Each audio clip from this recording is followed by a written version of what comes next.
Unemployment in India final answer for UPSC 2023। देखिए 28 मार्च का ये न्यूज़ है और लगातार आज से आपको ऐसे ही न्यूज़ पूरे डेली के बेसिस पे मिलते रहेंगे अबाउट अनएम्प्लॉयमेंट। तो कभी भी अनएम्प्लॉयमेंट के बारे में यूपीएससी पूछती है तो ये आपको आंसर लिख लेना है। Unemployment occurs when a person who is actively searching for employment is unable to find work. Job तो ढूंढ रहा है, जॉब मिल नहीं रही है, उसे अनएम्प्लॉयमेंट कहेंगे। Unemployment is often use as measure of health of economy, कि इकोनॉमी हमारी कैसे चल रही है उसके बेसिस पे अनएम्प्लॉयमेंट डिफाइन करता है। कि यार कभी कभी ये होता है ना कि हमारी इकोनॉमी अच्छी चल रही है या नहीं, तो हम बेरोजगारी देख लेते हैं। ठीक है। मोस्ट फ्रिक्वेंट मेजर क्या है? अनएम्प्लॉयमेंट रेट है, which is the number of unemployed people divided by number of people in the labour force. Labour force में सपोज 1 लाख लोग काम कर रहे हैं, 1 लाख लोग हैं लेबर फोर्स में जो काम कर सकते हैं, बट जॉब जो कर रहे हैं वो 50,000 लोग हैं। ठीक है। तो अनएम्प्लॉयमेंट का रेशियो कितना हो जाएगा? 1:2 या 0.5। ठीक है। एनएसएसओ डिफाइन करती है एम्प्लॉयमेंट अलग अलग तरीके से। Working, seeking, available for work, neither seeking और नॉट अवेलेबल फॉर वर्क। बहुत सारे ऐसे लोग होते हैं ना ही वो चाह रहे हैं ना ही वो काम करना चाह रहे हैं, बट लेबर फोर्स में काम करने का उम्र हो गई है उनकी। The first to constitute the labour force and unemployment rate is the percentage of labour force that is without work. ठीक है। तो अनएम्प्लॉयमेंट रेट, कुछ टेक्निकल टर्म भी पढ़ लेते हैं ताकि आपको और अच्छा आंसर बन पाए। Unemployed worker upon total labour force into 100। तो यहाँ पर से अनएम्प्लॉयमेंट रेट परसेंटेज निकल जाएगी, यही है ना, ये देखो 50,000 अपॉन, चलो 500 अपॉन 1000 इंटू 100, तो 0 से 0 कैंसिल, 10 से 0 कैंसिल, तो अनएम्प्लॉयमेंट रेट कितना हो जाएगा? 50% हो जाएगा। क्यों? 1000 में से सिर्फ 500 लोग ही जो हैं जिनको रोजगार मिला है, राइट। तो 50% अनएम्प्लॉयमेंट रेट। तो कुछ इस तरीके से आप अपना ये निकालोगे। टाइप्स बहुत होते हैं, एक होता है डिस्गाइज्ड अनएम्प्लॉयमेंट, एक होता है सीजनल अनएम्प्लॉयमेंट, एक होता है एग्रीकल्चर लेबरर्स, एक होता है स्ट्रक्चरल अनएम्प्लॉयमेंट। डिस्गाइज्ड अनएम्प्लॉयमेंट में क्या है? सपोज एक जगह पर 10 लोगों की ज़रूरत है पर काम करने वाले 40 हैं उसी जगह पर। कभी कभी खेती में ये ज़्यादा देखने को मिलते हैं, इसको कहते हैं डिस्गाइज्ड एम्प्लॉयमेंट। प्राइमरली खेती बाड़ी में होता है, जैसे एक घर है, उनके पास एक खेत है, काम करने 2 से हो जाएगा, बट पूरे घर वाले लगे हैं, 5-5 लगे हैं उसी खेत में काम करने के लिए, क्योंकि उनके पास दूसरा काम है नहीं।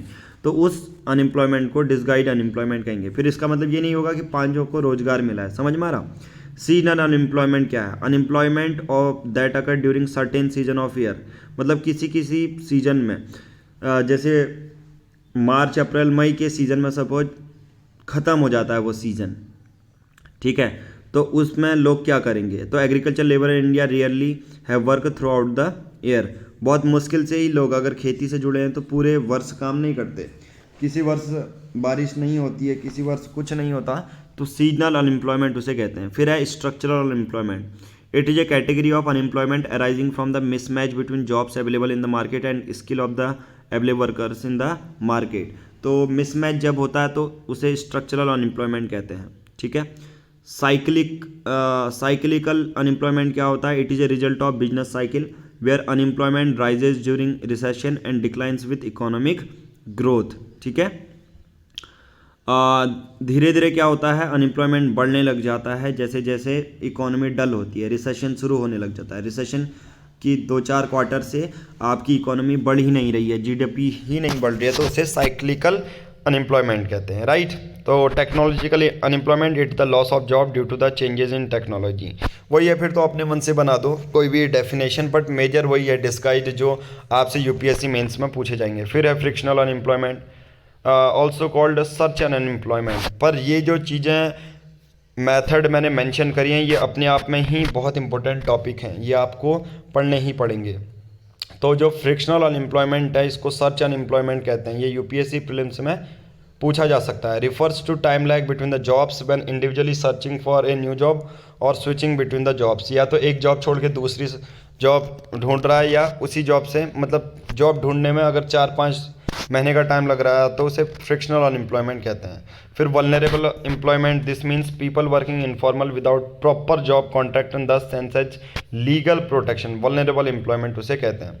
अब भारत में ये देखो, तो हमने अनएम्प्लॉयमेंट की पूरी डेफिनेशन पढ़ ली, एनएसएसओ का डेटा पढ़ लिया है। टाइप से पढ़ लिए हैं, ये एक तरह से आपको कंप्लीट फैक्ट्स एंड फिगर दे देगा। Cause of unemployment in India, Bharat में क्या क्या कारण हैं। Social factor, in India caste system prevalent करती है, तो work is provided for specific caste in some areas, तो social factor one of the key reason है। पॉपुलेशन बहुत तेज़ी से बढ़ रही है, तो ये भी एक कारण है अनएम्प्लॉयमेंट का। एग्रीकल्चर में ही लोग घुसे पड़े हैं, तो ये भी एक कारण है। हालांकि agriculture is under developed, Bharat में पूरी तरह डेवलप नहीं है। छोटे छोटे कॉटेज और स्मॉल इंडस्ट्रीज़ बहुत छोटा सा इम्पैक्ट पड़ता है तो वो टूट जाते हैं। बहुत सारे आर्टिशन अनएम्प्लॉयड हो जाते हैं। लेबर इधर से उधर नहीं जाते तो अनएम्प्लॉयमेंट भी हो जाता है। जैसे लैंग्वेज, रिलीजन, क्लाइमेट, ये सब रिस्पॉन्सिबल रहते हैं लो मोबिलिटी के लिए। मैं उत्तराखंड में हूँ, मुझे काम करने जाना है, उत्तराखंड में ठंडा है, तो केरला में मुझे बोल रहे हैं कि चल तेरे को मिल जाएगी 200 रुपये पर डे, जा केरला। तो केरला मैं सोचूंगा कि यार वहाँ इतनी ज़्यादा गर्मी होती है, as compare to southern states में ज़्यादा गर्मी होती है, तो मैं तो जाने से एक वक्त मेरे माइंड में यही आएगा ना कि वहाँ तो बहुत ज़्यादा गर्मी होगी, मैं सर्वाइव ही नहीं कर पाऊँगा। तो क्लाइमेट मैटर करता है, रिलीजन, धर्म मैटर करता है, और लैंग्वेज मैटर करती है। वहाँ मेरे जैसे लोग मिलेंगे या नहीं, वहाँ मेरे ग्रुप फ्रेंड सर्कल बनेगा या नहीं। तो ये किसी भी आप एक जगह पर होते हो दूसरी जगह पर शिफ्ट होना चाहते हो तो ये आपके माइंड में आता है। तो यही सिमिलर माइंड लेबर्स के माइंड में भी आता है। तो ये कुछ रीज़न हैं बेरोजगारी के, समझ में आ रहा है कि यहाँ पर तो फुल हो गए हैं, बट केरला में जॉब खाली है तो केरला में जाके करो, पर वहाँ पर लोग इन कारण से नहीं जाते हैं। भारत सरकार के कुछ इनिशिएटिव, स्माइल, पीएम दक्ष, देखो बहुत इंपॉर्टेंट है। डायरेक्टली यूपीएससी आपसे यही पूछेगा कि पीएम दक्ष किसके लिए है, ये स्कीम पीएम दक्ष किसके लिए है, स्माइल किसके लिए है।